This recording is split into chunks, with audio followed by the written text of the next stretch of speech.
Bismillahirrahmanirrahim. Assalamualaikum warahmatullahi wabarakatuh. Alhamdulillahi rabbil alamin.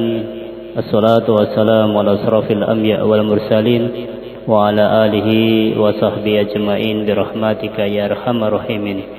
Allahumma salli wa sallim ala sayyidina Muhammad wa ala alihi Muhammad wa man tabi'ahum bi ihsani ila yaumidin, amma ba'du. Bapak Ibu jamaah maghrib dan yang dirahmati Allah Subhanahu wa taala, alhamdulillah pada malam hari ini kita masih diberi nikmat oleh Allah Subhanahu wa taala bisa bersama-sama untuk bertolabul ilmi, yaitu mengikuti kajian kitab kuning. Insyaallah agenda ini rutin satu pekan sekali. Semoga dengan kita niatkan untuk mengharap ridha Allah Subhanahu wa taala, Allah senantiasa memberikan keberkahan dan rahmat kepada kita semuanya, sehingga kehadiran kita di majelis ini senantiasa membawa berkah dunia dan berkah akhirat nanti. Amin ya rabbal alamin.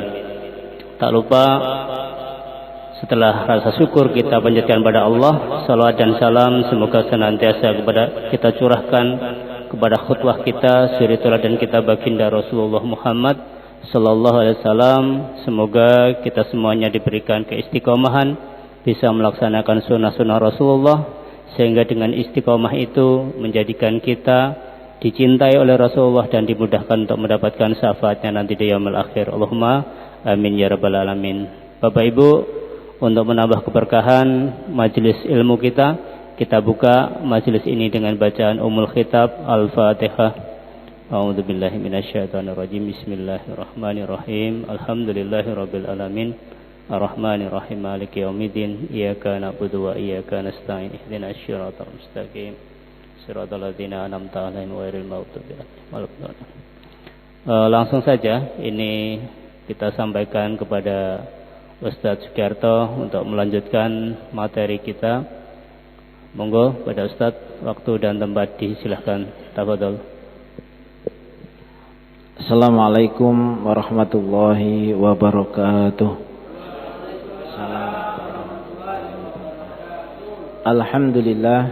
Alhamdulillahi rabbil alamin. Wa bihi nasta'in wa ala umurid dunya waddin wa ala alihi wa ashabihi ajma'in. Amma ba'd. Asyhadu an la ilaha illallah wa asyhadu anna Muhammadan abduhu wa rasuluh alladzi la nabiyya ba'dah. Alhamdulillah para jamaah ingkang kula hormati, nyuwun pangapunten saderengipun kala wingi wonten agenda ingkang mboten saged dipun tinggalaken, sehingga ing dalu menika kula ngaturaken nyuwun pangapunten ingkang saageng-agengipun. Bapak Ibu-ibu yang dipun rahmati Allah Subhanahu wa taala, monggo kita lajengaken materi tematik kita sedaya ing dalu menika kajian kitab kuning, bilih manungsa menika namung sakderma nglampahi menapa ingkang dados skenario-nipun Gusti Allah. Saderengipun sehat sedaya nggih. Alhamdulillah. Butuh pengorbanan niki. Jawah-jawah yang menten niku sekecane nggih layah-layah wonten ngajeng TV, wonten ngajeng HP. Ini panjenengan dipun jadwal, dipun aturi rawuh mriki kangge thalabul ilmi.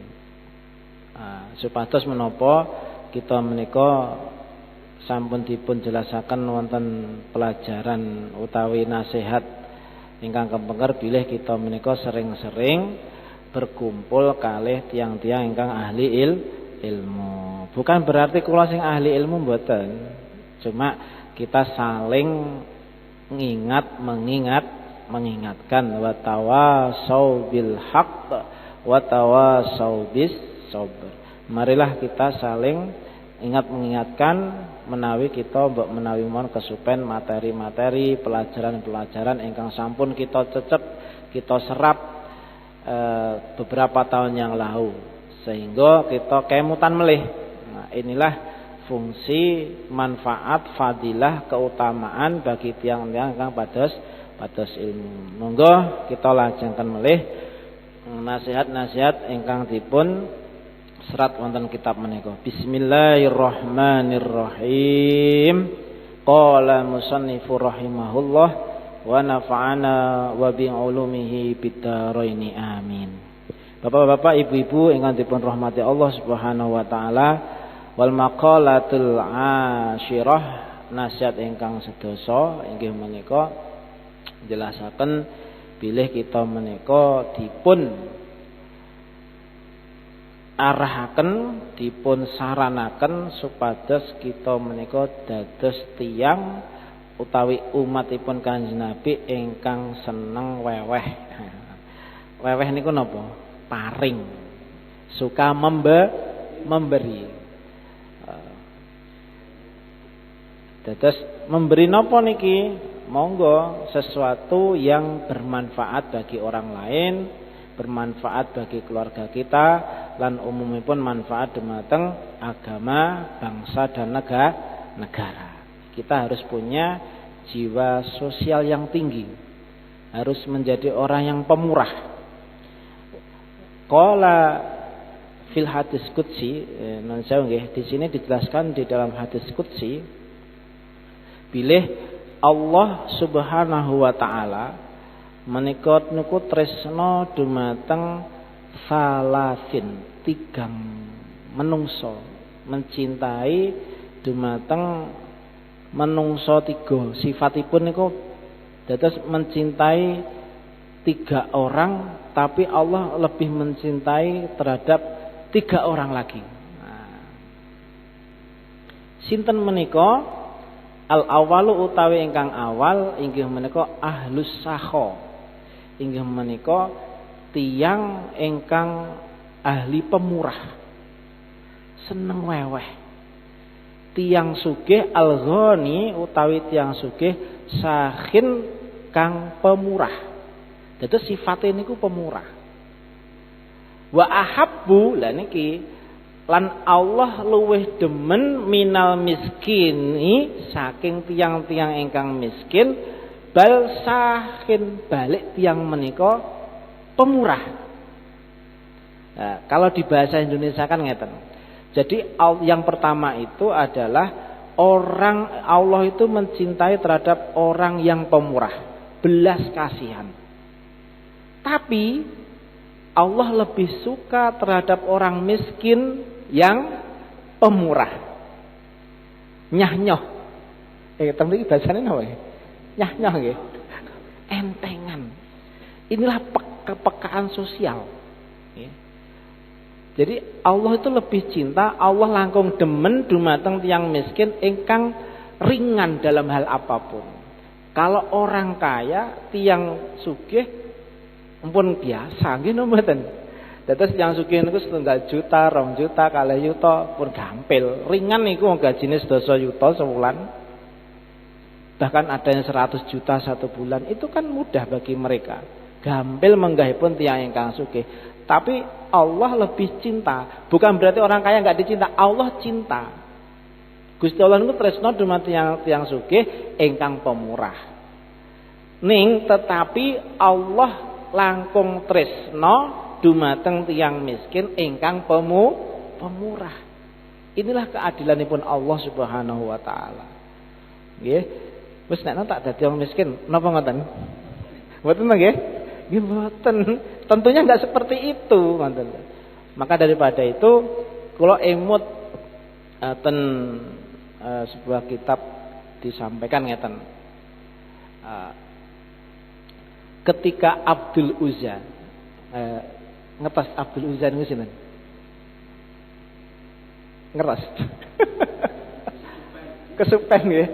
Abdul Uzza niku panggilan dari nama asli saking Abu Lahab.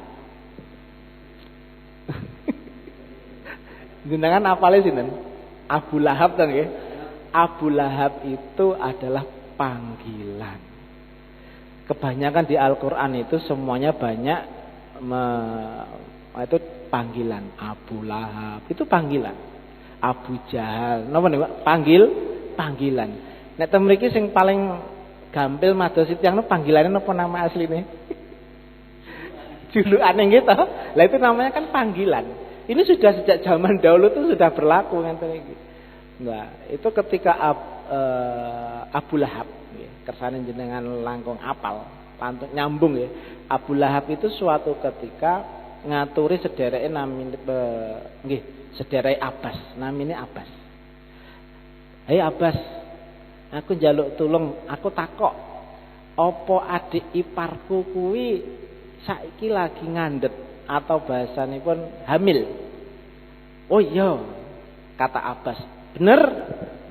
Akhirnya Abu Lahab itu mempunyai seorang budak naminipun Suwaibah. Suwaibah niku budak yang sangat dekat dengan Abu Lahab.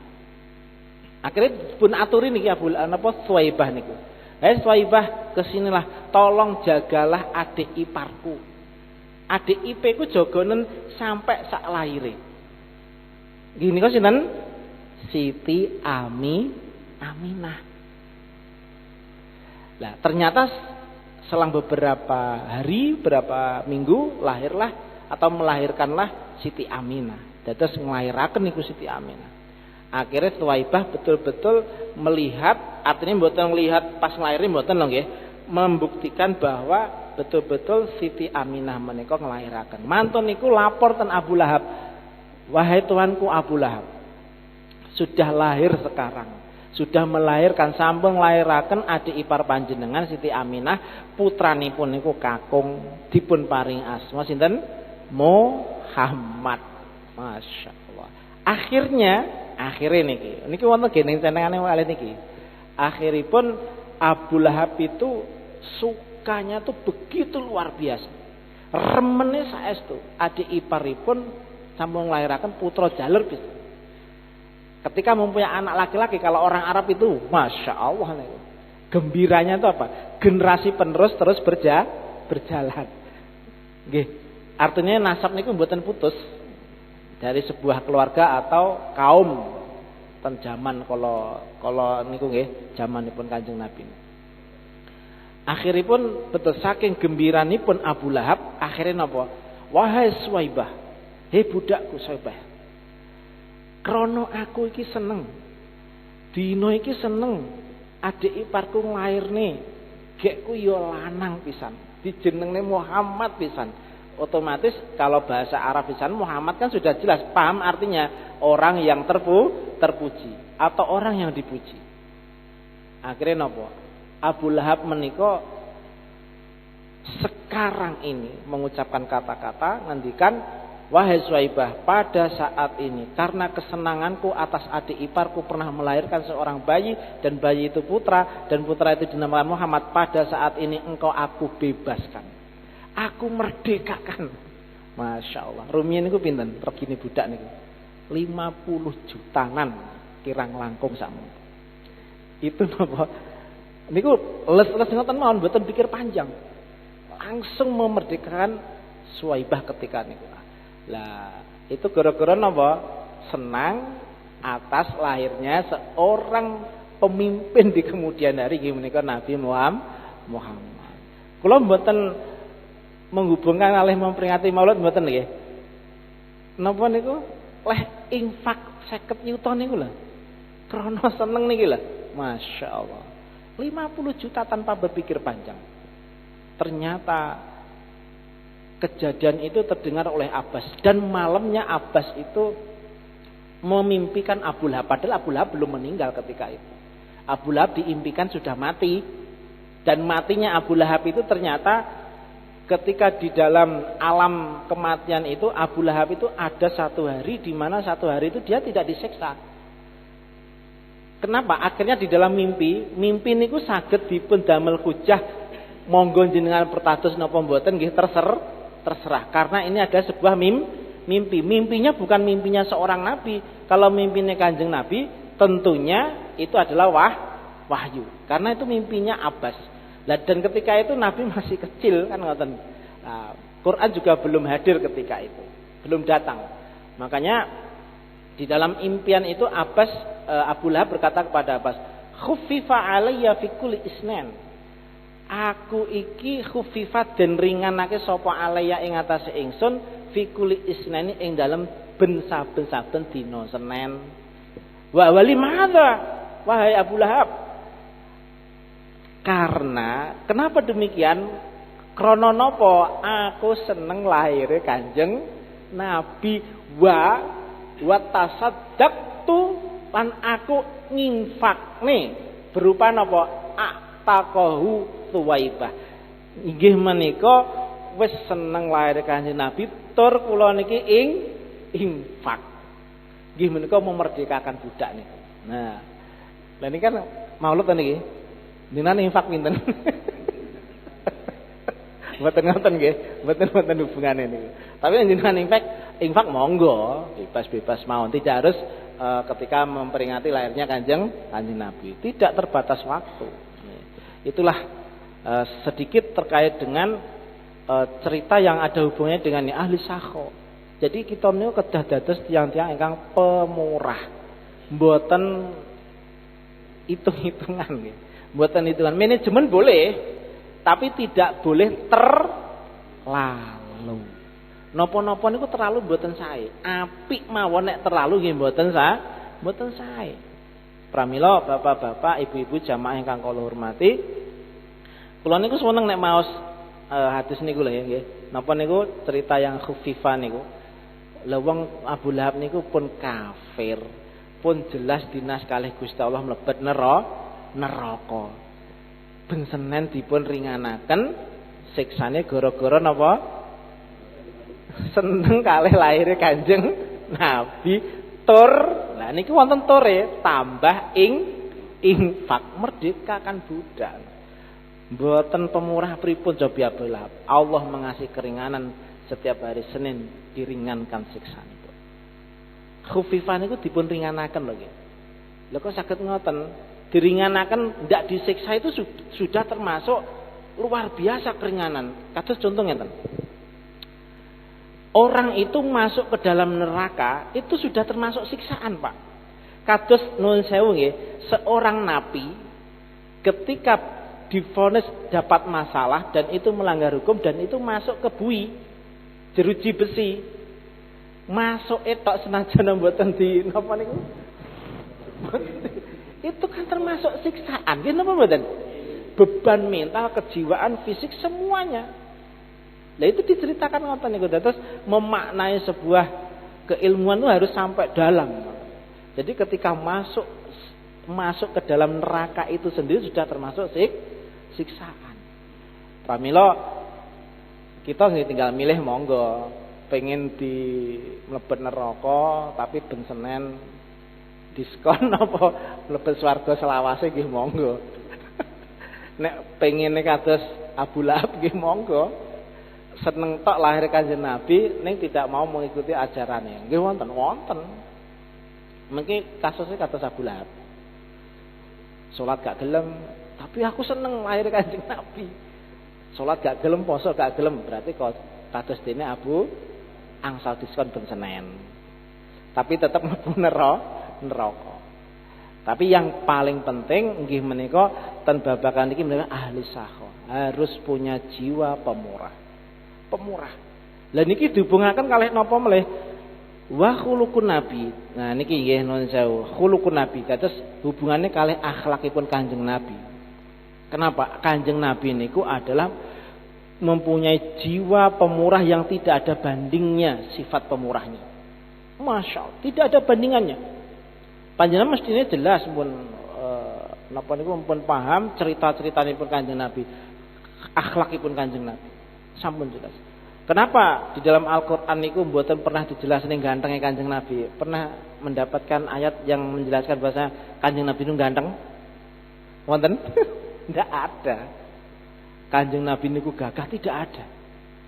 Mulai surat Al-Fatihah ngantos surat An-Nas Kanjeng Nabi itu yang dijelaskan bukan nasabnya Kanjeng Nabi, bukan karena zuriyahnya siapa-siapa. Bukan karena Nabi itu ganteng, tampan, gagah, pemberani, tidak.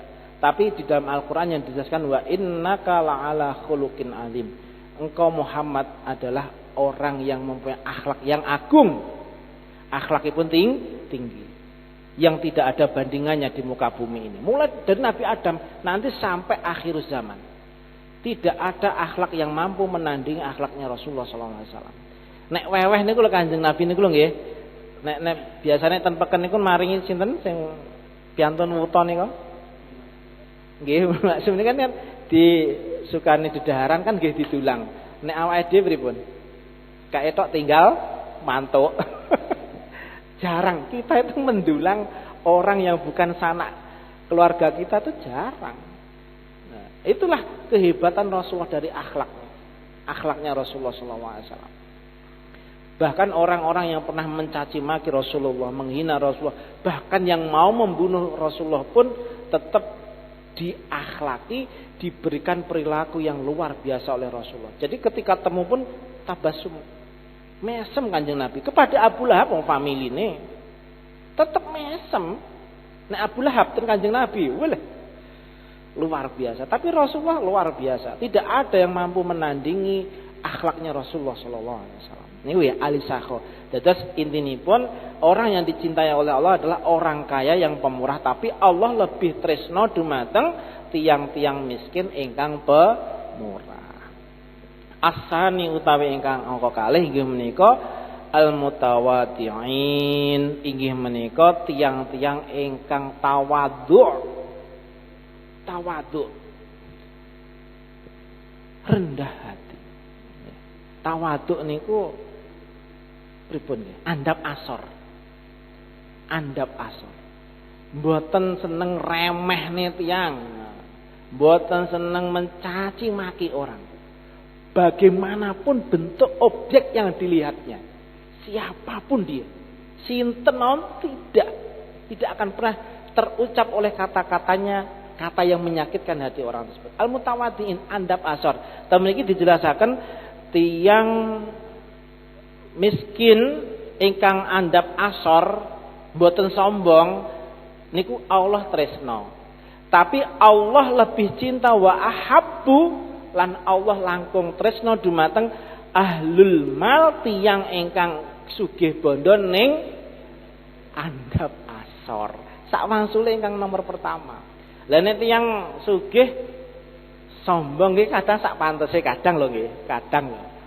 Tapi nek tiyang miskin sombong walah masyaallah. Tapi tiyang miskin ingkang andhap asor niku Gusti Allah tresno. Saestu tresno karena yang mau disombongkan napa? Babakan donya lho niki nuwun sewu. Tapi Allah langkung tresno dumateng tiyang ingkang sugih ning andhap asor. Masyaallah. Mboten ngetningali sugih mboten, malah sering membantu bahkan uangipun untuk di jalan Allah Subhanahu wa taala. Itu luar biasa. Pramila bapak-bapak, ibu-ibu ingkang dipun rahmati Allah Subhanahu wa taala, mutawadhi'in, tiang-tiang ingkang ahli etika. Etika itu betul-betul ini akhlaknya Kanjeng Nabi. Mutawadhi itu adalah orang-orang yang dimana mengikuti jalannya Rasulullah sallallahu alaihi wasallam. Kanjeng Nabi niku tidak pernah, boten pernah nuduh nek Kanjeng Nabi itu orang yang maksum. Mohon maaf, tidak pernah menunjukkan maksum. Maksudnya apa? Walaupun Rasulullah itu sudah maksum, tapi tetap menjalankan apa yang diperintahkan Allah. Ini menunjukkan bila Kanjeng Nabi ini mboten sombong. Nek tiyang sombong mesti aku lo mesti mlebu swarga. Aku lo gak pernah nglakoni dosa. Mesti egla-egli biasane ngoten niku. Biasane lho niki nggih. Kan aku wis S1, S2, S5. Nyapa dadak ngaji padahal masyaallah. Mboten ngoten nggih.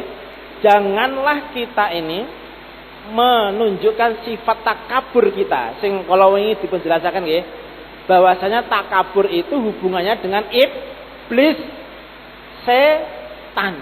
Loh, iblis itu ibadah kepada Allah ribuan tahun loh, Pak. Ten swarga niku lho. Kita niku ibadahnya kalah iblis. Nggih napa mboten? Ketika di surganipun Allah Subhanahu wa taala, iblis setan niku nek ibadah dumateng Allah, masyaallah, tidak akan pernah membantah perintah Allah Gusti Allah. Mboten pernah membantah. Bahkan keyakinan mereka, iblis dan setan itu, bahwasanya Allah satu itu kita kalah. Karena apa? Mereka sudah berada di surganya Allah Subhanahu wa taala. Tidak diragukan lagi keimanan mereka dan ketauhidannya mereka. Gitu mboten.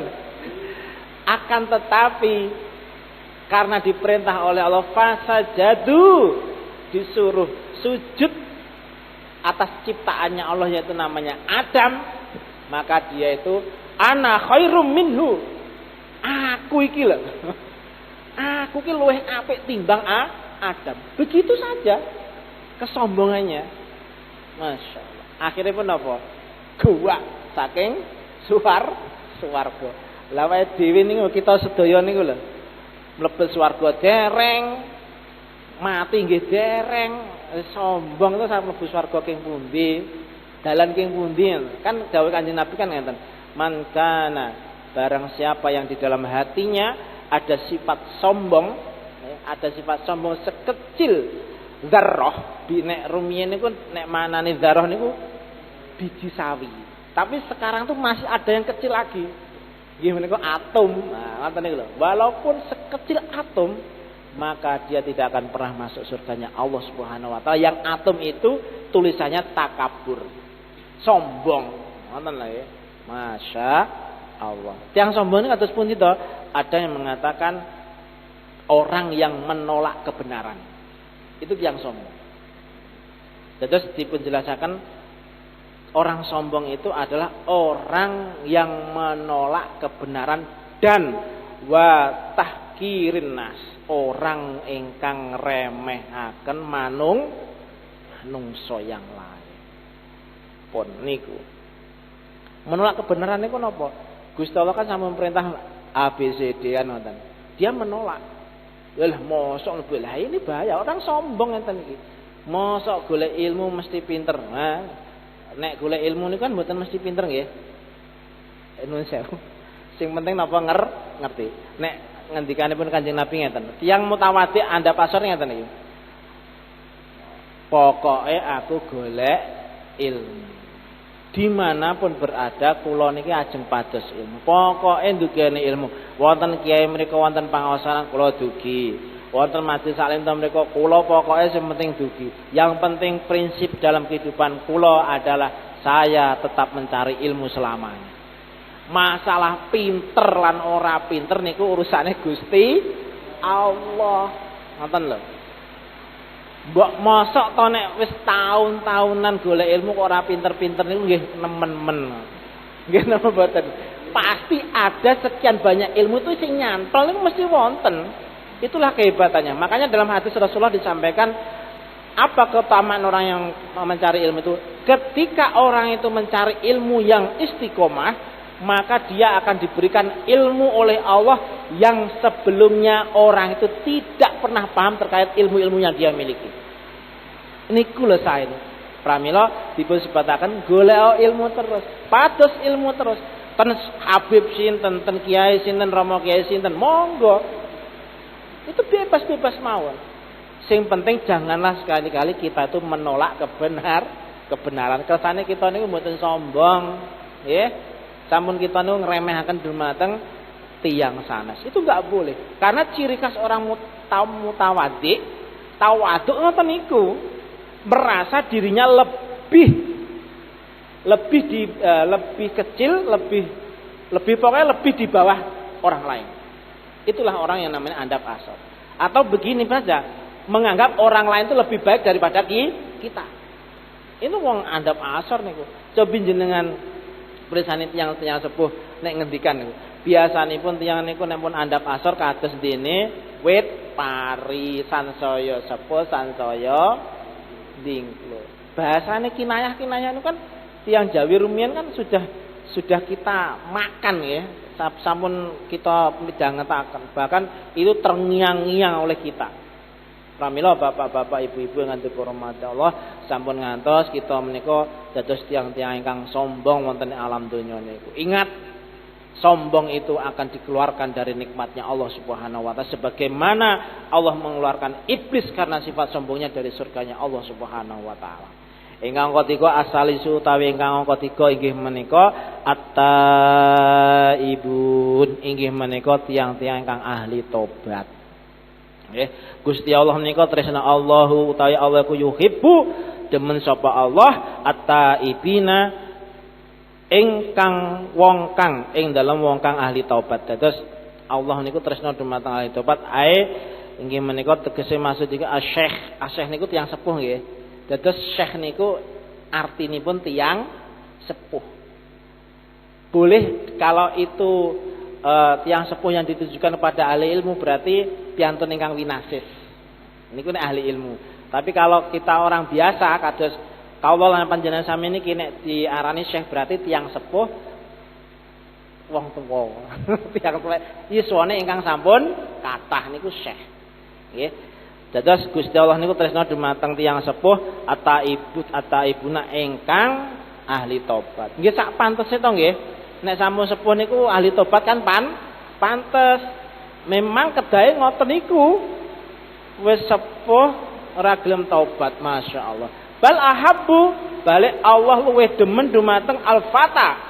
Ai as-sabab dumateng pemuda at-taibuna kang ahli tobat. Masyaallah. Jadi Allah itu tresno dumateng tiyang sepuh ingkang ahli tobat ning Gusti Allah langkung tresno dumateng pemuda ingkang ahli taubat. Kranten napa? Biasanipun nek pemuda niku kan darah mudanya kan tinggi. Biasanipun diarahkan ke hal-hal yang negatif biasanipun darahnya panas. Pramila niki Allah Subhanahu wa taala langkung tresna dumateng pemuda yang ahli taubat. Artinipun semua urusannya untuk agama Allah Subhanahu wa taala. Semuanya untuk Allah Subhanahu wa taala. Pramila bapak-bapak, ibu-ibu ingkang dipun rahmati Allah Subhanahu wa taala, niscaya orang-orang yang sampun sepuh itu seharusnya dalam kehidupannya tidak ada kegiatan lain kecuali namung kita itu banyak-banyak memohon ampun dumateng Gusti Allah. Usia-usia sepuh, kesempatan. Mboten malah bla bla bla bla mboten. Tapi tidak menuntut kemungkinan bagi pemuda-pemuda yang ahli taubat itu malah lebih dicintai Allah. Karena pemuda lebih ada kemungkinan besar untuk banyak melakukan kemaksiatan. Oke. Jadi pemuda itu kalau kita melihat kita menika ningali dumateng pemuda ingkang ahli masjid, masya Allah. Itu yang harus kita ikat, itu yang harus kita pertahankan. Pemuda seperti itulah yang diharapkan oleh agama, bangsa dan negara. Ya. Karena apa? Karena pemuda yang hebat inggih menika satu yang dicintai Allah itu orang yang ahli taubat. Tiyang menika nek pun ahli taubat, ciri-cirine ahli taubat nggih, wa min ahli taibi. Wa min alamati ahli taibi. Lan setengah saking ciri-ciri saking orang ahli taubat niku setunggal. Al awalu inggih menika talibul ilmi, orang yang suka mencari ilmu. Ternyata tiyang ingkang pados ilmu ngeten iki ternyata adalah proses untuk menjadi orang-orang yang tahu. Kranten apa? Kranten dengan ilmu itulah apa yang kita kerjakan semua itu menjadi nilai ibadah di hadapan Allah Subhanahu wa taala. Dados jenengan niku ngeten iki pun nggih kula piyambak nggih ngoten. Ini proses untuk menuju atau menjadi tiang-tiang ingkang ahli taubat. Mboten gampil lho, Pak. Ahli taubat niku mboten gampil. Kadang ngenten iki nggih pun masuk sedaya. Kadang medal tenjawi melihat nopo ngoten nggih. Padahal ada momen terbaik untuk kita tuh berinfak kepada orang tersebut. Mandek ora ya? Mandek ora ya? Akhirnya bablas. Sering kejadian ngoten kula lho niki, kula. Tenjawi ngoten nggih. Kadang anu saya wonten abang ijo ngoten niki lho, Pak. Gue dikai ora ya? Sik enom barang kaya. Kadang kalimat ini yang terucap yang bikin salah oleh kita ini ngoten niku. Bukan enggak mau melepas uang kita atau bukan itu. Tapi akhir-akhirnya ada di dalam hati kita, pikiran kita niku ngendikan ngeten. Lah ya ngono kuwi lho. Jane ngono kan kerja ya sik iso. kok ya lumuh mendah. Akhirnya ada ucapan-ucapan seperti inilah yang ini yang tidak dibenarkan. Lebih baik kita menyarankan yang baik-baik. Ini kadang napa niku ngendikane ten manah biasane. Manah kalih mboten niku sami mawon tercatat oleh malaikat, kedua malaikatnya Allah. Kan kalau ini sampun kula sebataken wa in tubdu ma fi anfusikum au tukhfuhu yuhasibukum bihillah. Ketok utawa ora ketok niku dipun hisab kalih Gusti Allah. Baik itu ucapan, perilaku dan lain sebagainya. Pramila bapak-bapak, ibu-ibu yang dipun rahmati Allah Subhanahu wa taala, ini menunjukkan bahwa ternyata kecintaanipun Allah, tresnanipun Allah Subhanahu wa taala dari 3 tipe orang ini bukan berarti yang lain tidak, wonten lagi. Mboten. Yang lain pastinya iya. Biasanipun ini yang diambil adalah di dalam hadis qudsi menika pada umumipun al-ghalib nggih menika pada umumnya. Biasanipun tiyang ingkang sugih niku biasanipun sombong, tapi mboten. Nah, itu tresnane Gusti Allah luar biasa. Biasane tiyang napa niku tiyang sugih niku mboten seneng andhap asor. Aku kok ning isore wong kaya moh no. Aku kok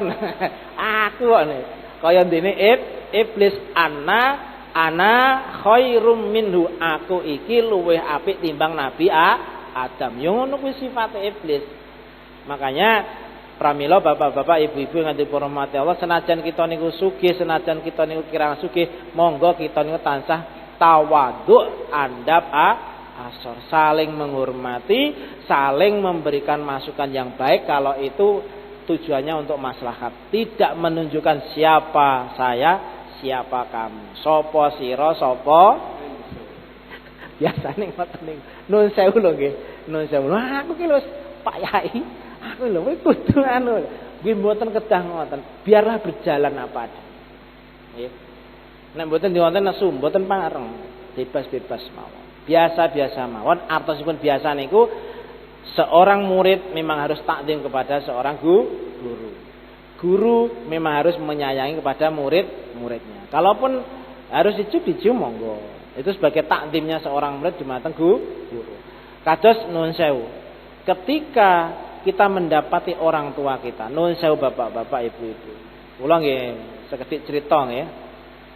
Ketika menjumpai seorang anak di mana anak itu mendapati orang tuanya yang sudah tua renta. Dan pekerjaannya itu mohon maaf menurut mata manusia itu ya mohon maaf nggih menjijikan. Terkadang untuk mencium tanganipun mawon aras. Padahal anaknya sudah mohon maaf PNS, sudah ASN.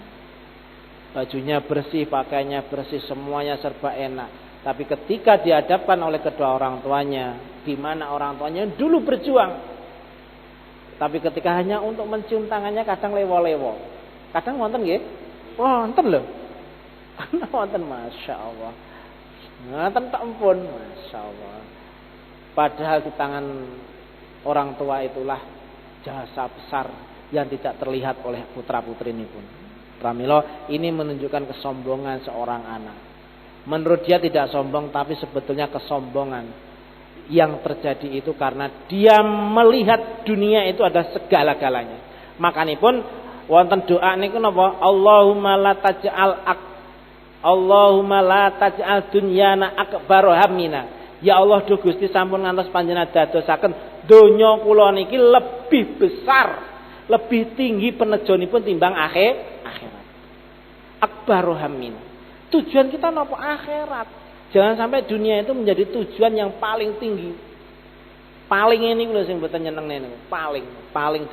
Makanya pramila bapak-bapak, ibu-ibu, nek pengen kita sedaya pengen punya jiwa tawadhu, paling itu hilangkan. Napa? Paling baik, paling hebat, paling niku tinggalnya mohon paling niku. Akhirnya nanti orang lain akan berpaling dari kita. Biasanya ngoten. Biasanya tiyang niku nek sombong kata senyenengi mboten? Betul nggih. Masyaallah niku nggih, Bapak-bapak, Ibu-ibu yang dihormati Allah. Niku tigang perkawis ingkang dipun tresnani Gusti Allah lan tigang perkawis ingkang langkung dipun tresnani Gusti Allah Subhanahu wa taala. Tipenya ada tiga orang. Salajengipun bapak-bapak, ibu-ibu yang dipun rahmati Allah, saderengipun Isya wal maqalatu al ihda asrota ingkang nasihat ingkang angka 11 inggih menika aslu jami'il khotoya. Boten khotoya. Asalipun, dasaripun sedaya kesalahan. Niki kala Nabi sallallahu alaihi wasallam aslu jami'il khotoya. Asalipun, pondasinipun sedaya kesalahan iku hubbud dunya. Inggih menika tresna dumateng donya. Nah niki perlu dipun onceki. Wong ning donya kok gak seneng donya iki pripun kan ngoten. Artosipun ma wahya utawi hubbud dunya mazat dan menungsa wahya utawi khotoya mazada anil hajat. Inggih menika kita itu hanya mengambil sesuatu yang dibutuhkan saja. Kalau sudah seperti itu maka kita tidak termasuk orang yang hubbud dunya. Lah kebutuhan seseorang itu kan berbeda-beda. Kelasipun benten. Jangan dikira, mohon maaf nih, Pak Bupati tumpakanipun alpat. Berarti hubbud dunya mboten. Itu memang kebutuhan seorang pejabat. Lah nek kita sedaya ngenten nuwun sewu bapak-bapak, ibu-ibu, pokoke sesuk duwe ora duwe aku arep tuku alpat. Kinten-kinten niku seneng donya napa mboten? Jenengan kiat napa mboten tumbas alpat niku? Pinten ta pananang alpat niku? 800 juta, Masya Allah ya. Itu kan melebihi daripada kebutuhan yang kita butuhkan. Jangan ngonten niku. Artinya ketika kita itu bisa dikatakan orang yang tidak hubbud dunya, kita tuh mengambil sesuatu yang tidak lebih dari apa yang kita butuhkan. Nek para zaman para alim ulama rumiyin, kula tesih kemutan nek Romo kaya cerita ngoten. Iki le, Gus, iki andinge oleh amplop komriko. Jarine panitia kon numbasne bensin. Aja sampe iki tumbasne beras. Aja sampe iki tumbas liyane sak liyane bensin. Garwane bunyai pripun to bah. Lho niki napa? Saking napa niku menjalankan amanah yang disampaikan oleh panitia. Loh, apa itu boleh? Nggih tiyang tawaduk niku pripun? Romo ya biasanya kan tawaduk menyesuaikan apa yang diperintahkan oleh panitia. Akate kan ngoten. Nggih napa? Nek romo kiai biasanya kan hal-hal yang subhat-subhat kan ajrih. Apalagi yang haram. Akhirnya nggih ben pengawasan disukani amplop kan tumbas bensin. Masya Allah. Bunya ini bingung. Ya Allah Gusti lah niki lho sampai niki kisah nyata ya. Kisah nyata nih Romo ya ini. Bapak-bapak, ibu-ibu yang rahmati Allah, niku nggih. Atasipun kita harus mengambil sesuatu yang tidak boleh lebih dari apa yang kita butuhkan. Misalnya pun nuwun sewu, kita gaji 3 juta 1 bulan, maka yang kita butuhkan misalkan 2 juta ya 2 juta.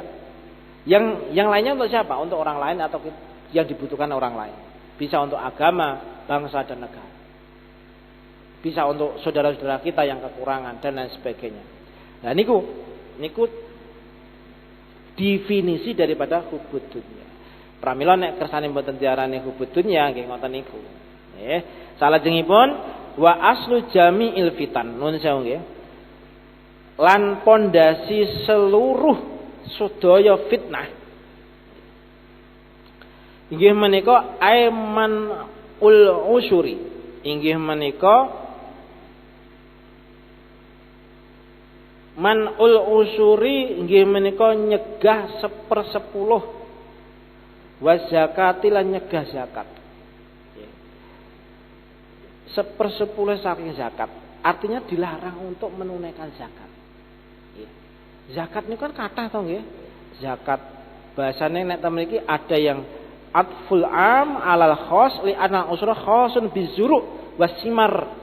Nggih menika ki orang itu dicegah atau dilarang untuk mengeluarkan 1/10 dari pertanian. Terus dilarang mengeluarkan zakat dari buah-buahan. Nah, ini jangan sampai ngantos. Itu kalau dicegah, dilarang, maka akan menimbul fitnah yang sangat luar biasa. Kok saged ngoten? Kranten zakat itu adalah untuk tazkiyatun nafas, untuk membersihkan diri kita, harta kita, keluarga kita.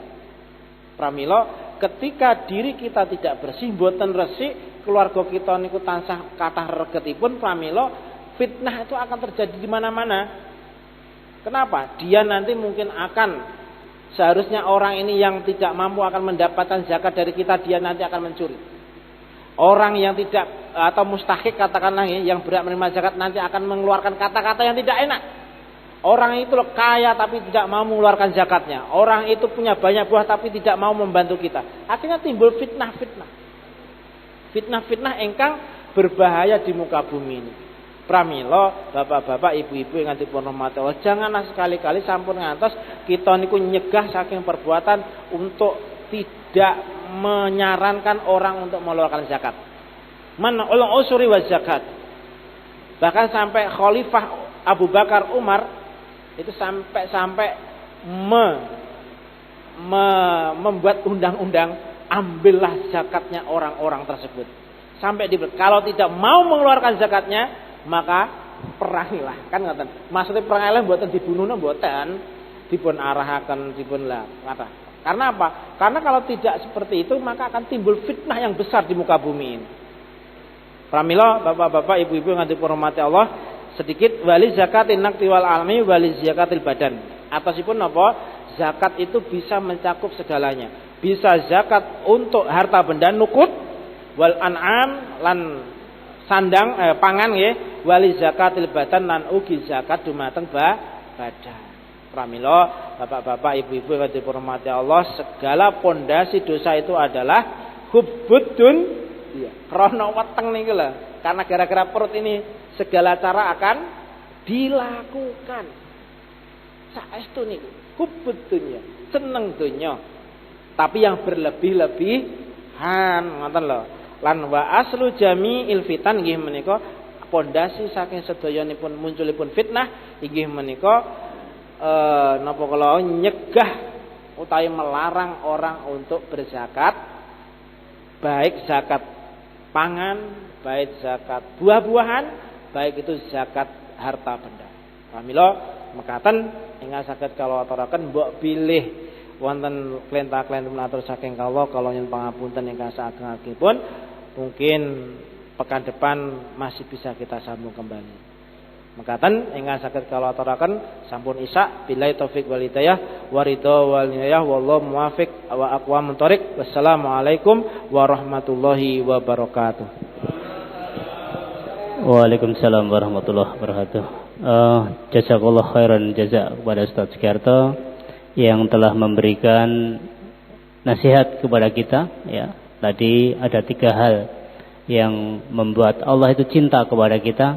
Yang pertama adalah orang yang gemar bersedekah. Artinya seorang yang kaya, dermawan, Allah itu mencintai. Akan tetapi Allah lebih mencintai lagi orang yang fakir, yang miskin, tapi juga dermawan dan gemar bersedekah. Itu yang pertama.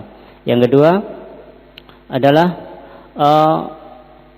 orang yang senantiasa tawadu, ya, tawadu. Artinya tawadu itu walaupun dia itu kaya tapi rendah hati, ya.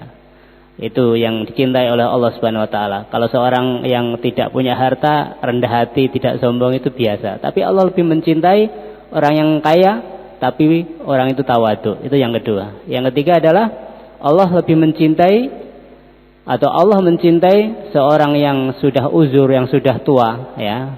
Akan tetapi dia ahli taubat.